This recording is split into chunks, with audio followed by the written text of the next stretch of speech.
It's safe to say that both House of the Dragon and Lord of the Rings: The Rings of Power have managed to become the year's biggest TV shows, and so it makes sense why fans have been comparing the two, considering they're both fantasy series that serve as prequels for existing franchises. Though it seems there's a clear winner among the two, at least according to Nielsen data. Let's see just who it is. First off, the clear winner between HotD and RoP is Amazon's The Rings of Power. Now, we're sure that's not an answer that most people were expecting to see, but as it turns out, at least according to Nielsen data, House of the Dragon wasn't able to beat the numbers of the Lord of the Rings prequel. House of the Dragon started off very slow, but continued to pick up steam in later episodes. It plateaued around the mid-season and didn't really see much of a boost later on. The Rings of Power, on the other hand, managed to garner much higher numbers throughout the entire season. The Lord of the Rings prequel had higher viewership in all weeks but one. Everything else aside, this points towards the Rings of Power being a clear winner, at least as far as the Nielsen data is concerned. But that's not the only metric we have for judging either of the two series. Plus, it's not the most accurate way to go about things either. This is because a sizable portion of House of the Dragon's audience watched the show when it premiered live on HBO. It's also streamed on HBO Max. This may have divided the numbers up a bit. The Rings of Power, on the other hand, is a streaming service available only through Prime Video. So if you're wondering why the Lord of the Rings prequel series may have an edge over its competition, this may be why. We also don't know the Nielsen data for the final 2 weeks of HotD, as it hasn't been released by Nielsen yet. Next, which series is the winner according to audiences? Audience perception is a very important thing and can often make or break a series, with the Lord of the Rings prequel series costing nearly $462 million to make, out of which $250 million were just for the rights alone. It's safe to say Amazon was hoping to get a tremendous response from fans. And in some ways, they did get such a response, but it wasn't the kind they were hoping for. The show opened to some major controversies and was largely trashed on social media and online review websites. On Rotten Tomatoes, for example, has a 39% audience score, which is unbelievably low for a series with such a huge investment. It's worth noting that the critic score is substantially higher at 85%. House of the Dragon seems to be doing much better in this regard. It has an audience score of 83% and a critic score of 93%. Both of these are higher than its LOTR competition, which makes us think that despite its seemingly lower viewership, House of the Dragon might be the more liked of the two series. General audiences clearly responded better to the Game of Thrones prequel, with many people saying that it got them interested in the franchise again. That's a huge deal because with how bad the finale for Game of Thrones was, many people had completely stepped away from anything GOT related. So the writer's management to pull back old fans was a huge accomplishment. Plus, was the Rings of Power affected heavily due to controversies? The Rings of Power might have had some of its success partly hindered by the number of issues and controversies that arose after its release. The show had to deal with issues like people review bombing it on several websites. Apparently, some racist fans of the franchise weren't too happy to see the show's more diverse casting choices. And because of this, they started giving a series of negative reviews on online reviews and rating websites. Some of these disgruntled fans even hurled insults and hurtful remarks at the cast members, which we think is completely unacceptable. Fans also took issue with the writing of the series and felt like it didn't do justice to Tolkien's work. There have been many debates among longtime fans if the series is properly handling the source material or not. All in all, it's clear that the series didn't really win over everyone. That said, we should highlight that House of the Dragon had its fair share of controversies. As you'd expect, when the actors who'd portrayed House Valerian were revealed, some racist fans used it as an opportunity to give the series some backlash. This backlash did get silenced when the series started, and everyone got to see that all the actors were doing a tremendous job in their roles. It's tough to say if either of these two series would have done better if not for these controversies and backlash, but you could even argue that in some cases, they helped to make the shows even more popular. All press is good press, right? We should also mention which series may see better ratings in the future. Both series have been renewed for second seasons, so there's no doubt that the two fantasy prequels will continue to battle it out in the future too.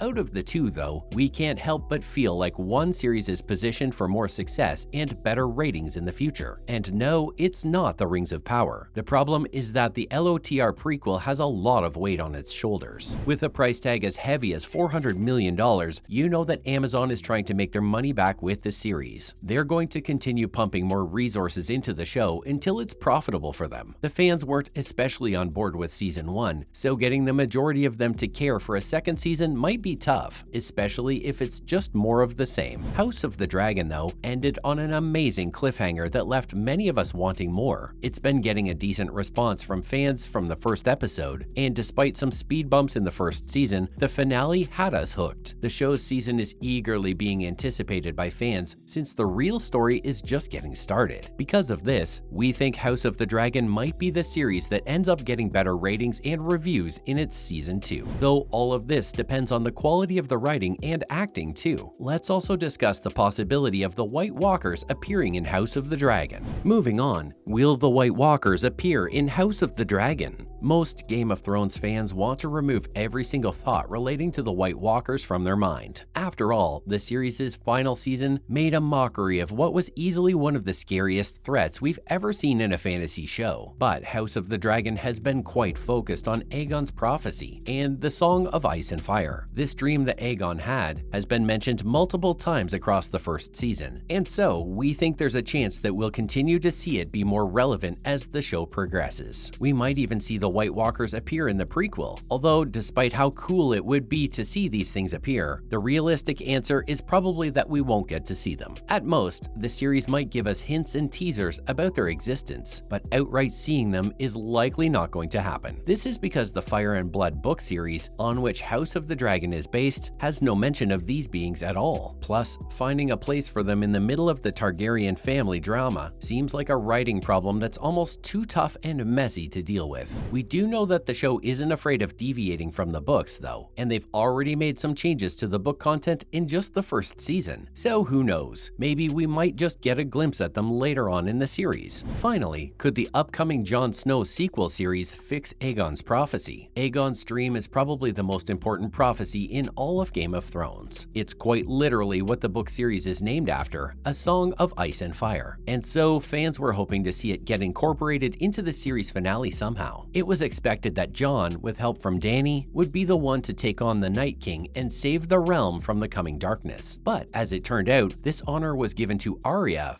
for some reason. Fans have been disappointed with this change because it completely rendered the prophecy pointless. As a result, many are hoping that the upcoming Jon Snow sequel series that's supposedly in the works might fix this somehow. Maybe the White Walkers aren't truly dead, and Jon will get to fulfill the role of being the prophesized Azor Ahai in the end. That's a wrap for this video. Which of the two shows, House of the Dragon and The Rings of Power, did you like more? Let us know in the comments below. Make sure to give this video a thumbs up and subscribe to our channel for more videos like this. See you in the next one.